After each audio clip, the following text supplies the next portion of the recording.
2006 till now.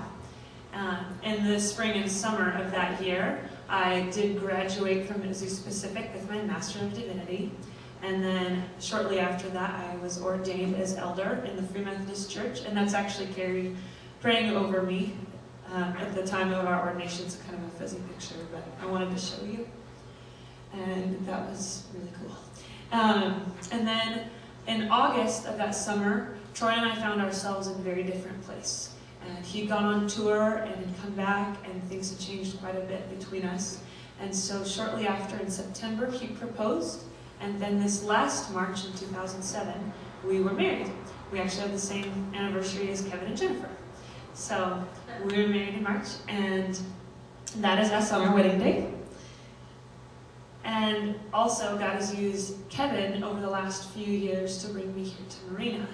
And that has been quite a little process. He was talking to me and I wasn't sure, and then over time it really moved forward. And he saw me and knew me through the whole time that I was going through Revolution and Troy and the relationship that I had. He didn't know very much about Troy and I, but he knew a lot about Revolution. And he was still really willing to see beyond the circumstance and trust what God had put in me. And he knew that being here at Marina would be a place of healing and of ministry for me with this community.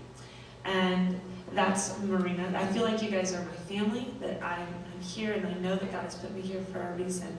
And so for me, it's very exciting to be here, and I'm so glad that he took the chance on me.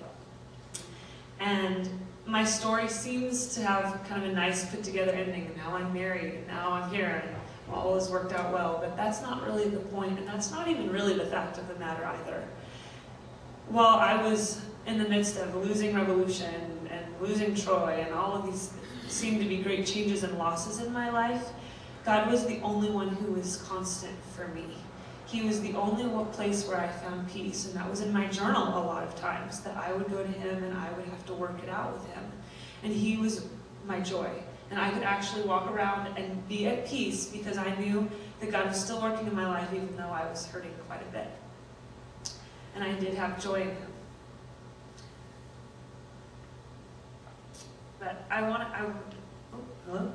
really wanted to share my story with you this morning because, is this not on anymore?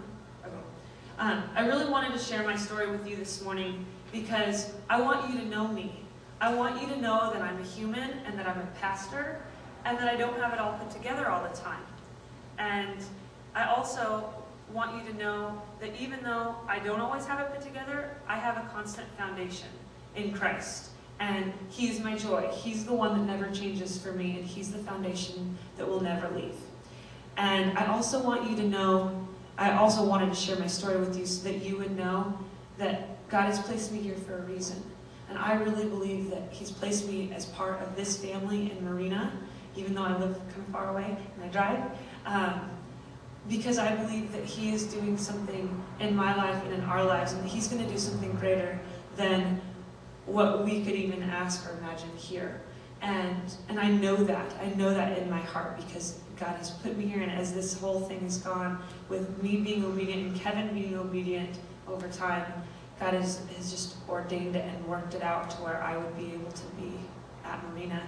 And I want to encourage you, as I've shared my journey with you, that you have a foundation in Christ, that he is your constant. He is not going to fail you, and he can be your joy. That you can go through suffering and sorrow and pain and know that he's with you, even though it doesn't feel good.